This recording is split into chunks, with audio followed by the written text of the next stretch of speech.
নমস্কার বন্ধুরা, চলে এলাম আজকে আবার একটা রেসিপি নিয়ে। তো আজকে আমি ফুলকপি বানাবো। তো ফুলকপিটা সম্পূর্ণ মুখরোচক স্বাদে বানাবো, মাছ মাংস ছাড়াই আজকে ফুলকপি হবে। তো ফুলকপিটা মটরশুঁটি, এখনকার যে পাওয়া যাচ্ছে সবজি, মটরশুঁটি গাজর সব কিছু দিয়ে ফুলকপি বানাবো, কিন্তু মুখরোচক স্বাদে। তো দেখতে থাকুন কিভাবে খাবারটা আপনার সাথে শেয়ার করি। দেখতেই পাচ্ছেন ফুলকপি বানাবো, যেহেতু আমি ফুলকপির বড় বড় ফুল নিয়েছি, ডাটাগুলো কিন্তু বেশি নিইনি, অল্প অল্প ডাটা রয়েছে। এরকম ভাবে ফুলকপিটা কেটে নিয়েছি। তো এর মধ্যে একটা গাজর দিয়েছি, মটরশুঁটি আছে, আর আলু আছে, অবশ্যই নতুন আলু। আর এদিকে একটু এই পেঁয়াজ, একটা ছোট্ট পেঁয়াজ রেখেছি, ছোট একটা টমেটো, আর একটু ধনেপাতা। তারপরে মশলার মধ্যে যা দেবো তো দেখাতেই থাকবো। তো কড়াইয়ের মধ্যে আমি তেল দিয়ে দিয়েছি। তো তেল গরম হয়ে গেছে, এর মধ্যে আমি সবার ফার্স্ট আলুগুলোকে লাল করে ভেজে নেব। আগে আলুই ভাজবো, তারপরে ফুলকপিটা ভাজবো, কারণ ফুলকপি পুরো তেল টেনে নেবে, তাহলে আর আলু ভাজা যাবে না। তো আগে আলুটা নুন দিয়ে ভেজে নেবো ভালো মতো। তো আলুটা আমি পরিমাণ মতো নুন দিয়ে দিয়েছি, অল্প করে সামান্য একটু হলুদ দেবো। এই যে আমি আলুটা আগে লাল করে ভেজে তুলে নেব।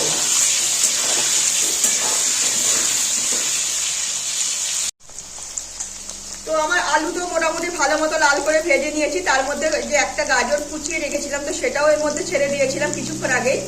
তো এবার আমি এইগুলি কড়াই থেকে তুলে নেব। তো দেখতেই পাচ্ছেন এর মধ্যে আমি ফুলকপিগুলো ছেড়ে দিয়েছি, এটাও আমি ভালো মতো লাল করে ভেজে নেব।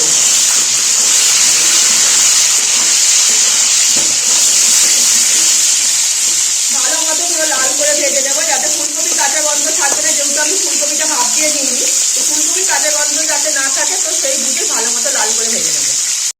তো আমি ফুলকপিগুলো ভালো মতো ভেজে নিয়েছি, দেখতেই পাচ্ছেন ফুলকপিগুলো কালার চলে এসেছে। আমি কিন্তু ফুলকপিতে নুন দিয়ে ভাজিনি, কারণ ফুলকপিতে নুন দিয়ে ভাজলে পুরো একদম ফুলকপিগুলো একদম ছোট হয়ে যেত আরো। তো তাই জন্য আলু ভেজে যেটুকু নুন ছিল তার সেই নুনেতেই ভেজে নিয়েছি।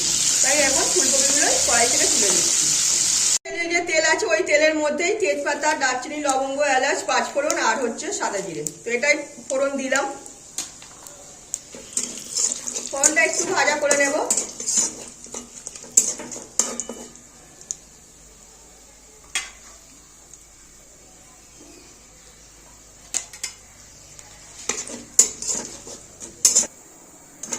তো এর মধ্যে এই যে একটা ছোট পেঁয়াজ যে কেটে রেখেছি সেইটা দিয়ে দিলাম।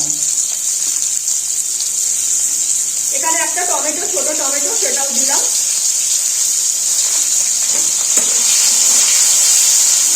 একটু ভালো মতো ভেজে নেব। তো পেঁয়াজ ভাজা হয়ে গেছে, এর মধ্যে আমি রসুন যে জল জল করে রসুনটা যে পেস্ট করে রেখেছি সেইটা দিয়ে দিলাম।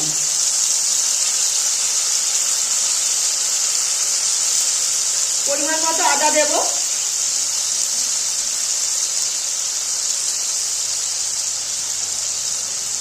এখানে একটু টক দই রেখেছি, সেইটাও এর মধ্যে দিয়ে দিলাম।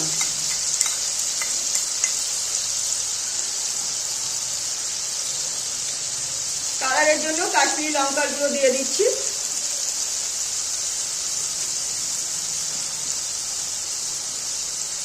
এক চামচ জিরের গুঁড়ো দিচ্ছি, এক চামচ ধনের গুঁড়ো, আর এমনি ঝাল লঙ্কার গুঁড়ো, আর অল্প একটু হলুদ।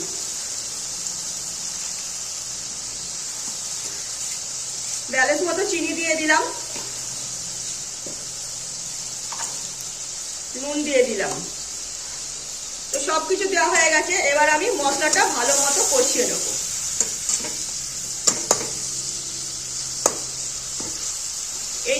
এই মশলাটাই ভালো মতো আগে কষিয়ে নেব সবার ফার্স্ট।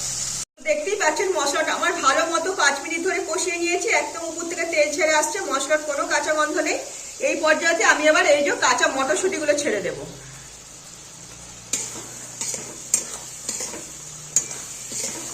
তো মটরশুঁটি আমার দেওয়া হয়ে গেছে, মটরশুঁটিটা দিয়ে একটু 2-1 মিনিট নাড়াচাড়া করে নেব।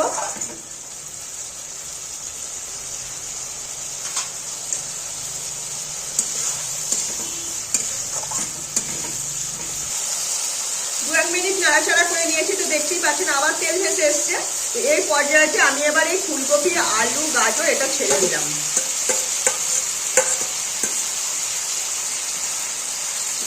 এটা দিয়ে আমি এখন 2-3 মিনিট ভালো মতো কষিয়ে নেব।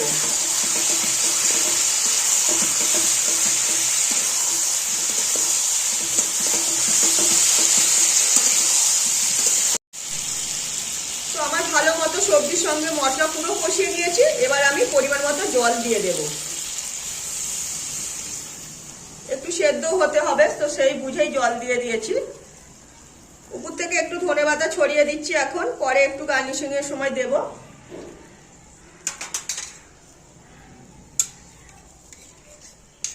এখানে 8-10টা কাজু বেটে রেখেছি, তো সেটাও দিয়ে দিলাম।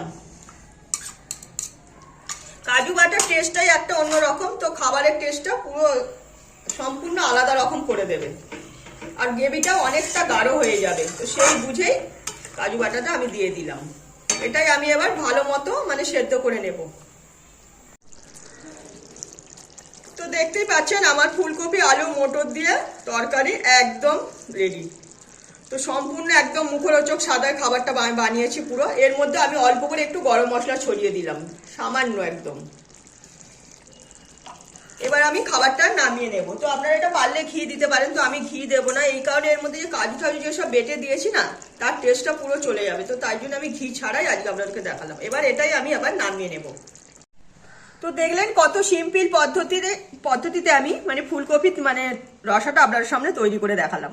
তো এর মধ্যে মটরশুঁটি দিয়েছি, অল্প একটু গাজর দিয়েছি। গাজর কিন্তু বেশি দিলে কিন্তু ফুলকপির টেস্ট নষ্ট করে দেবে, তাই জন্য অল্প করে দেওয়া, যাতে কালারফুল লাগে। একটু গাজর শরীরের পক্ষেও ভালো, তো তার জন্য সবকিছু দিয়েই আমি আজকে খাবারটা বানালাম। তো এইভাবে একদিন খাবারটা বানিয়ে দেখবেন, আশা করি মাছ মাংস কিছুই লাগবে না এতে। একদম একদম সত্যি কথাই বলতে গেলে। তো ভাত রুটি যাই খাই না কেন, এই নিয়ে কিন্তু কোনো কথা হবে না। একদম সামান্য মানে সম্পূর্ণ মুখরোচক খাবার যাকে বলে। তো ভালো লাগলে লাইক শেয়ার কমেন্ট সাবস্ক্রাইব করুন আমার চ্যানেলটাকে। তো আজকের মতো আমার রেসিপি এখানেই শেষ করলাম। সবাই ভালো থাকবেন।